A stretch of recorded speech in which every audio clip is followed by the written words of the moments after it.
Cada vez que estoy aquí al frente de ustedes, la verdad que me siento gozoso, me siento dichoso, es un privilegio compartir con ustedes el mensaje.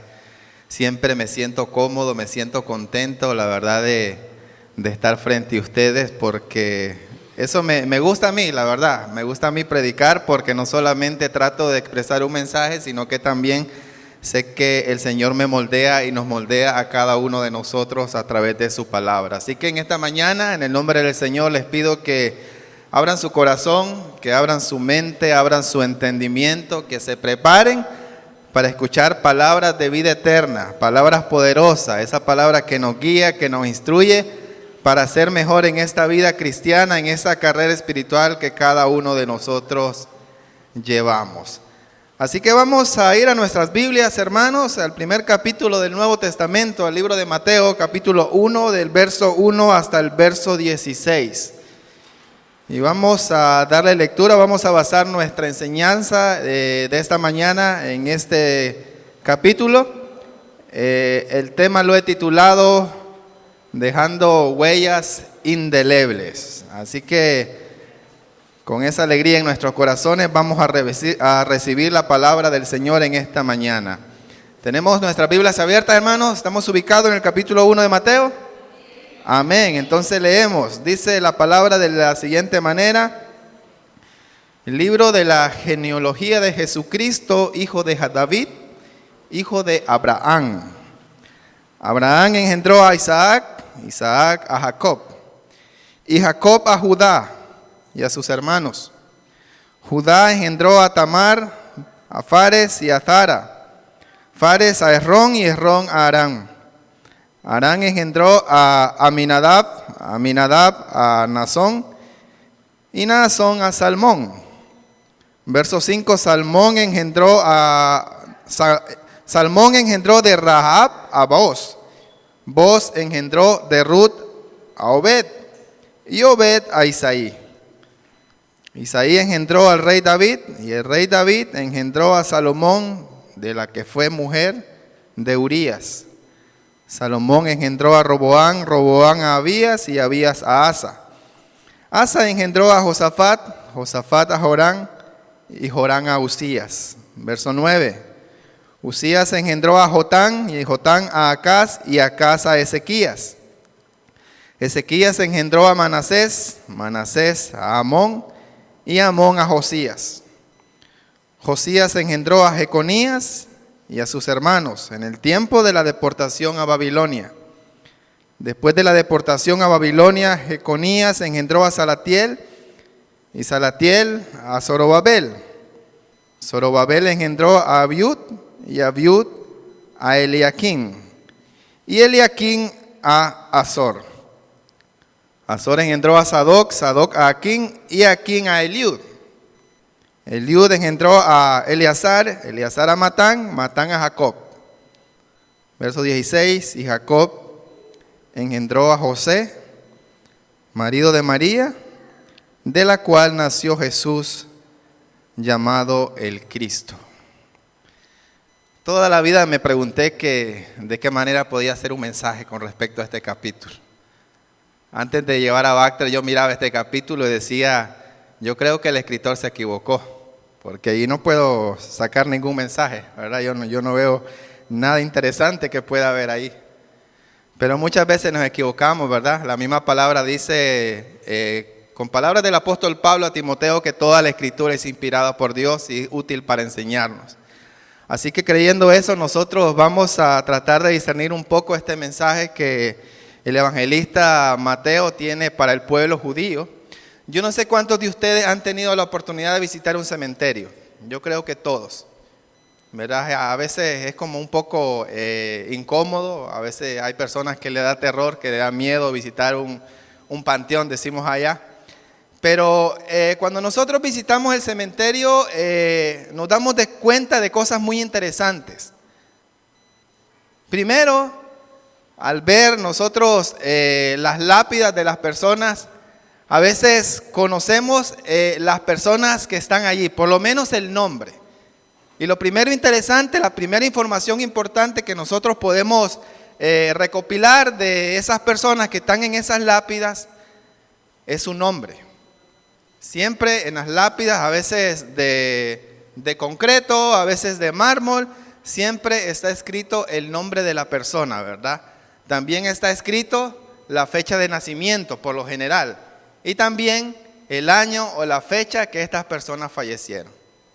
Pero no solamente encontramos ese tipo de información general que a veces no nos arroja nada, no nos enseña absolutamente nada, sino que también podemos encontrar algunas cosas también más interesantes que esa, información un poco más detallada, que a veces está de manera tácita. Por ejemplo, nos damos cuenta qué tipo de estrato era esa persona que está enterrada allí. ¿Y cómo nos damos cuenta qué nivel social tenía esta persona? Por el tipo de estructura que tiene a veces. Allá en mi país, a veces cuando pasaba por el cementerio, porque el cementerio está ubicado en una parte muy estratégica, casi en el centro de la ciudad, pasaba por el cementerio y a veces me llamaba mucho la atención que miraba una estructura que parecía en casa, incluso mejor que mi casa allá en Nicaragua. Y eran personas que tenían mucho dinero, personas que tenían un nivel social muy alto, que cuando morían le hacían esas grandes estructuras. Entonces cuando nosotros vamos a un cementerio, por lo general, cuando miramos estructuras grandísimas, finas, muy bonitas, nosotros podemos decir esta persona tenía un buen nivel social, un buen estrato social, tenía dinero. Pero también podemos encontrar otro tipo de información interesante en los cementerios. Por ejemplo, y eso no va a importar, ¿verdad?, el estrato, el nivel social, pero a veces hay tumbas, hay lápidas que están descuidadas, están sucias. El monte a veces ya las cubre en su totalidad y a veces no pareciera que hubiera alguien enterrado allí.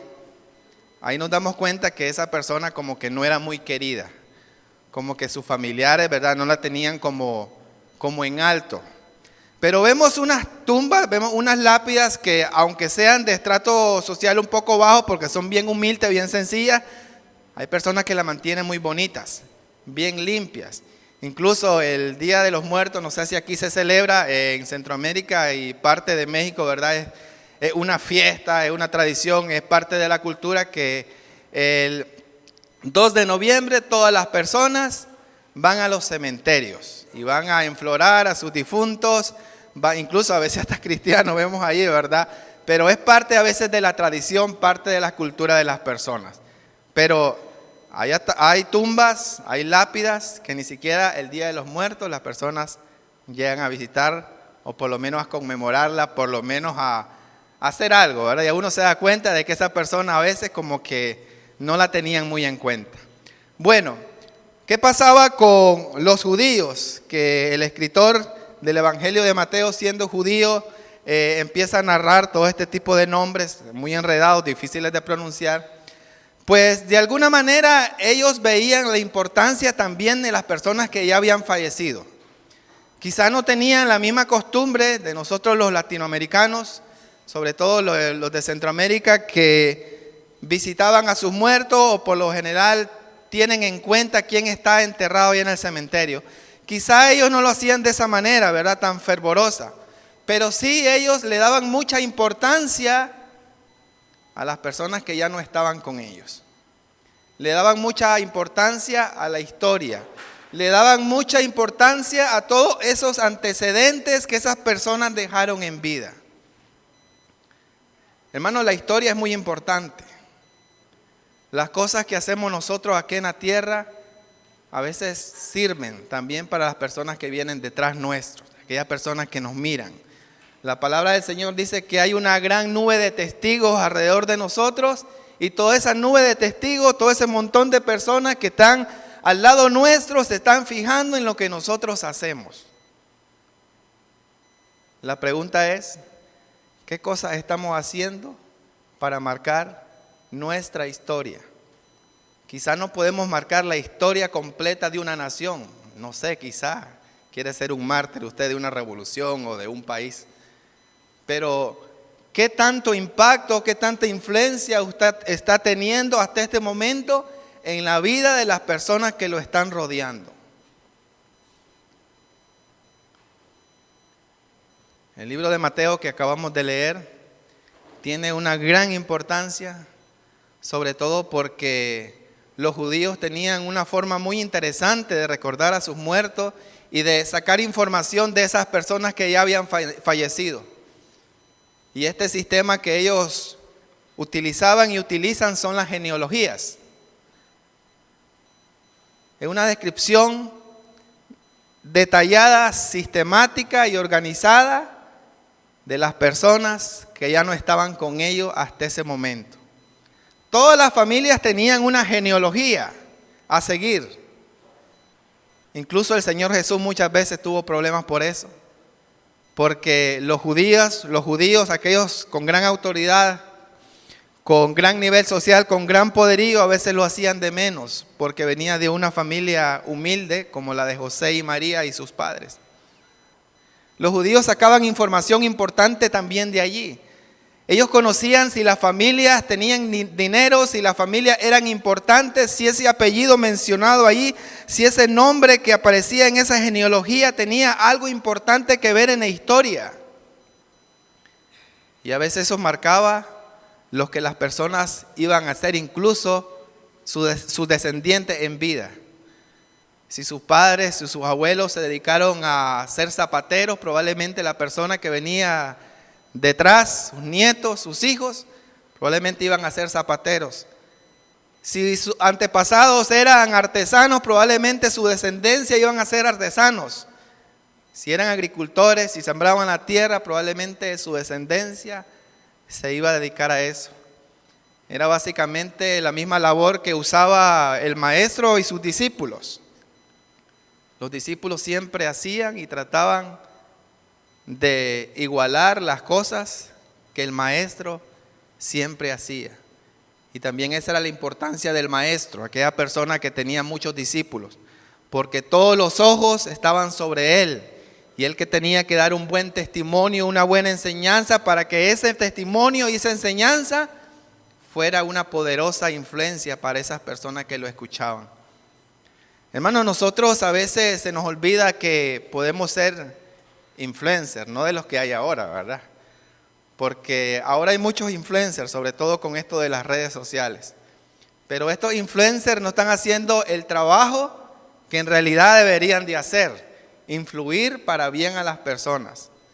Nosotros quizás no tenemos 1 millón de seguidores, quizás no monetizamos en YouTube, en Instagram, no sé qué redes sociales usted tenga.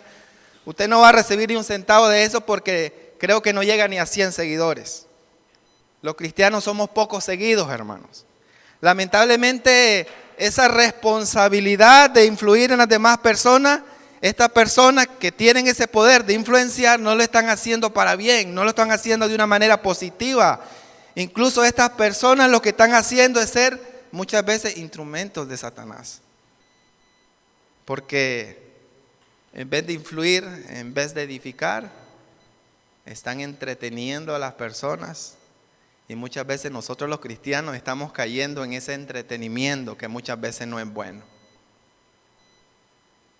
¿Qué está pasando con nosotros? Quizás no podemos ser influencers de esa manera, pero sí tenemos la responsabilidad, tenemos el poder, tenemos el llamado a influir en la vida de las personas que nos rodean.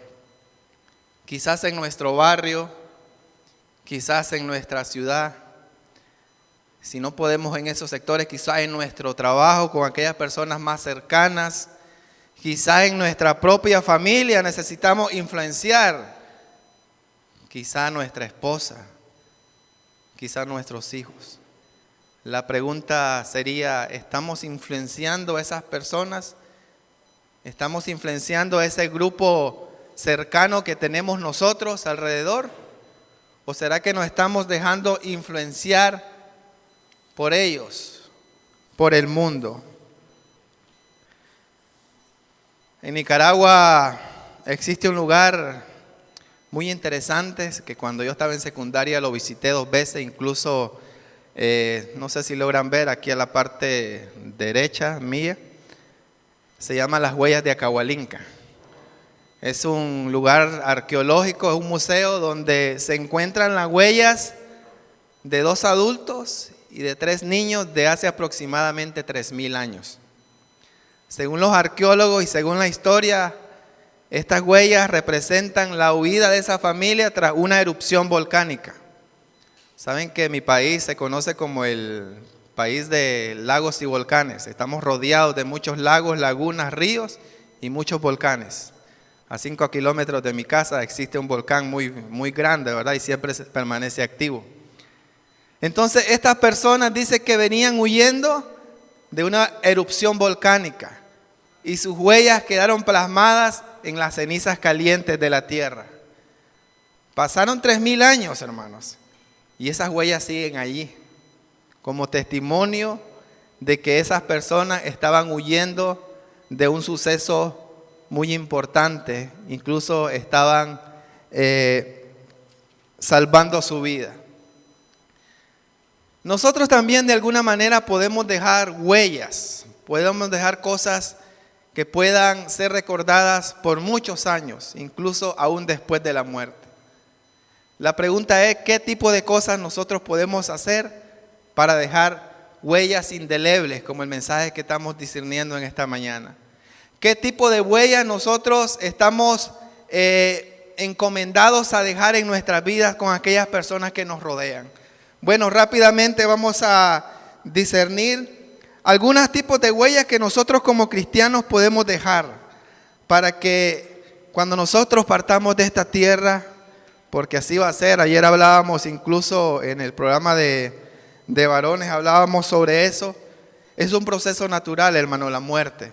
Va a llegar un momento donde nosotros vamos a tener que partir de esta tierra, pero obviamente ese no es el fin. ¿Qué tipo de huellas podemos dejar? Bueno, primeramente, hermanos, y algo que es prioritario, existen las huellas que perduran. Y debemos de hacer prioridad, énfasis en esas huellas. Mateo capítulo 5, verso 16, dice la palabra del Señor de la siguiente manera, Mateo 5, capítulo 16. Así alumbre vuestra luz delante de los hombres, para que vean vuestras buenas obras y glorifiquen a vuestro Padre que está en los cielos. Como cristianos, amados hermanos, nosotros primeramente estamos llamados a ser luz y ejemplo ante las demás personas. Estamos llamados a reflejar la luz de Cristo en cada uno de nuestro andar, en cada una de nuestras acciones. Cada acción nuestra, amado hermano, es una oportunidad positiva para influir en los demás. Me gusta mucho recordar la historia del pueblo judío, especialmente cuando el apóstol Pedro le escribe a través de las cartas, especialmente primera de Pedro.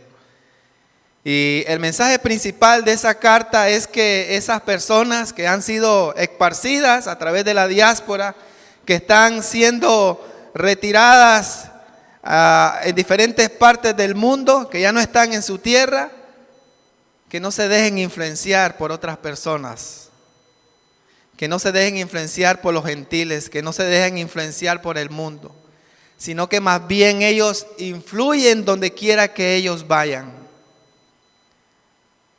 Quizás nosotros no estamos viviendo una diáspora literalmente, sé que algunos sí, sé que hay naciones que tienen problemas ahorita y que han salido de su país, pero yo creo que hasta en esas situaciones, hermanos, nosotros encontramos una oportunidad grande de influir en las demás personas, las personas nuevas que nosotros estamos conociendo. Cuando el pueblo judío, ¿verdad?, empezó a sufrir los embates del Imperio Romano, estas personas salieron huyendo, especialmente los cristianos. Pero donde quiera que ellos iban predicando su palabra. Donde quiera que ellos iban pasando, iban dando testimonio de Jesucristo, de su resurrección, del poder del Evangelio. Y a través de su testimonio, el de esas personas, las iglesias iban naciendo en lugares inesperados. En Asia Menor, en Asia Mayor, llegó hasta Europa, España. y casi después de 2000 años aproximadamente, 1500 años también, llegó a nuestro continente. Todo porque las personas se preocuparon, ¿verdad?, por influir en las demás personas. La vida de Jesús, amados hermanos, dejó huellas indelebles, huellas imborrables, incluso más allá de su muerte. Nosotros también podemos hacer lo mismo. Hay otras huellas, hermanos, muy importantes, que son las huellas de amor y servicio, y que cada uno de nosotros también está llamado a practicar.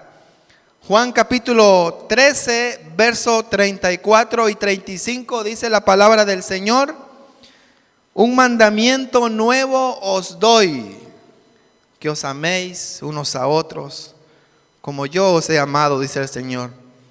Que también os améis unos a otros, y en esto dice, conocerán todos que sois mis discípulos, si tuviereis amor los unos con los otros.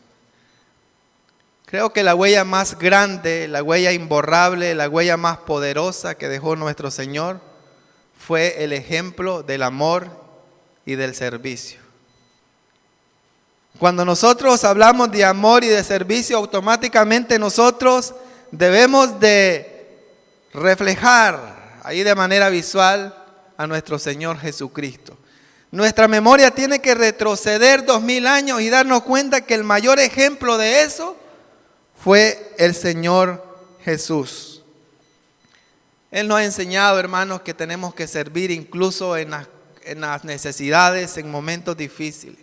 No importa qué situación nosotros estemos, el amor de Cristo debe verse reflejado en nosotros y el servicio también. ¿Sabe cómo me doy cuenta que una persona es un buen cristiano, verdad? A veces es muy difícil saberlo, pero hay ciertos rasgos, ciertos factores que a uno le influyen a llegar a una conclusión que una persona se esfuerza por ser un buen cristiano, un buen discípulo del Señor, como dice el libro de Juan. Y una persona servicial, una persona que siempre está dispuesto a colaborar con usted en cualquier momento, que siempre es desprendida, que siempre está al lado suyo preocupándose por sus necesidades tanto materiales como espirituales, que siempre está orando por usted. Y eso era nuestro Señor Jesús cuando anduvo en la tierra, un hombre que se preocupaba tanto por las necesidades espirituales, lo más importante, pero también de las necesidades materiales de las personas. Otra huella imborrable que existe y que nosotros, hermanos, debemos de seguir y tratar de dejarla marcada en nuestra vida, son aquellas huellas que sirven de guía. Yo sé que la mayoría que estamos acá somos adultos, ya los adolescentes, los niños se fueron. Yo creo que la mayoría de nosotros somos padres.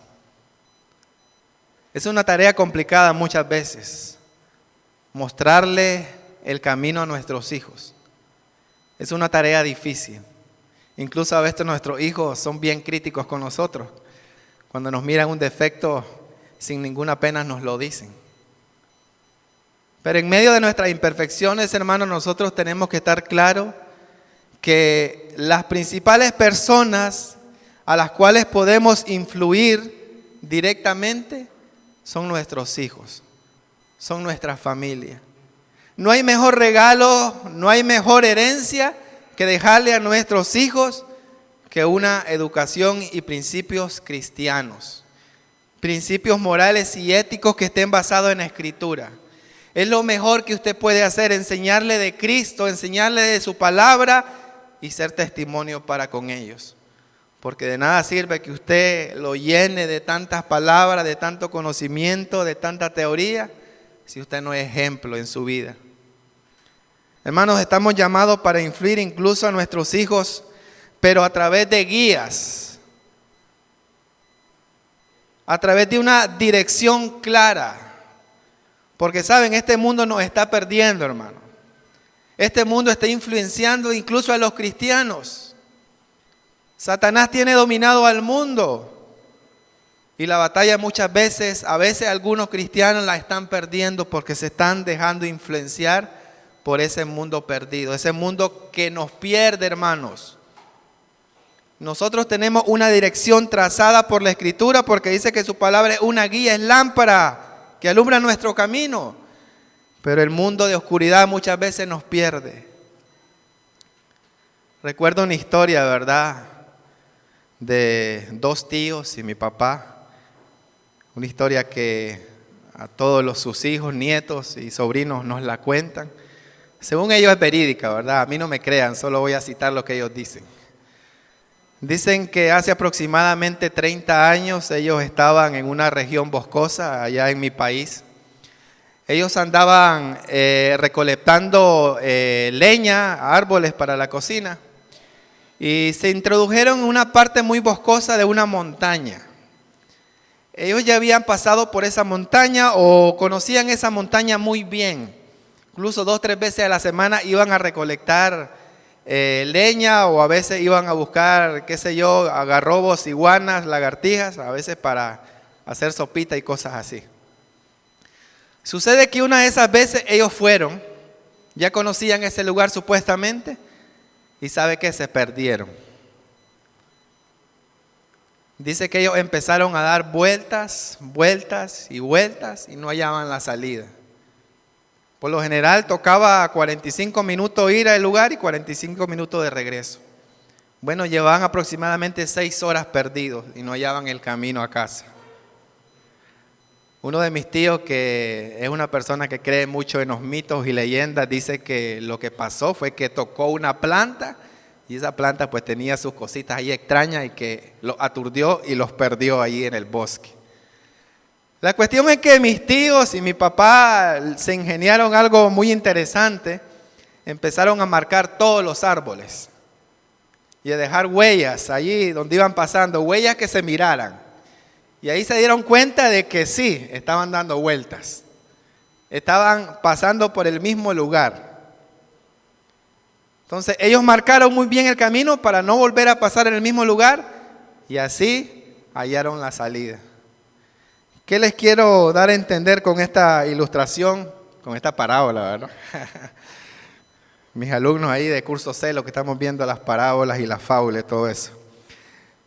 Hermanos, nosotros tenemos que darle la dirección a nuestros hijos. Darle cosas que ellos se fijen para que no se pierdan. Dejar huellas fuertes en este caminar que llevamos. Herramientas útiles para ellos. No le dé el teléfono, hermano. No le dé la computadora.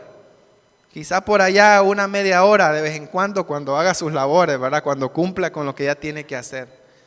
Pero estamos perdiendo a nuestros hijos, hermanos, con la tecnología. Estamos dejando que todo el mundo, hermanos, literalmente usted tiene el mundo en sus manos en ese teléfono. Estamos dejando que ese mundo esté influyendo en esas mentes tiernas, en esas mentes jóvenes que se pudieran utilizar para otras cosas más beneficiosas.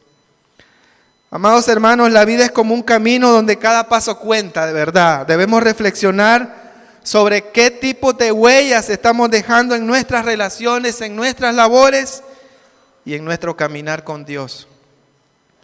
Hagamos lo posible, hermanos, esforcémonos, trabajemos por dejar huellas que glorifiquen a Dios primeramente y que permanezca como un testimonio vivo de fe, amor y obediencia al Señor. Querida iglesia, hoy es un día muy importante, amén. Hoy es el primer día de la semana. Un día como hoy nuestro Señor resucitó. Pero además de eso, hermano, hoy es un día muy importante porque tenemos la oportunidad de hacer cambios en nuestra vida. Tenemos la oportunidad de ser mejores cada minuto, cada segundo. Es una oportunidad para que nosotros representemos esa luz de Cristo. No hay mejor cosa, hermanos, de dejar una buena herencia. No hay mejor cosa de ser recordados como personas de bien. Y cuando nosotros partamos de esta vida, puedan decir, ese era un hermano verdadero, un verdadero cristiano, un verdadero padre que influyó para bien en sus hijos. Si queremos ser verdaderos discípulos del Señor, hermanos, esforcémonos por dejar huellas positivas y buenas en cada una de las vidas de las demás personas. Que Dios les bendiga, amados hermanos.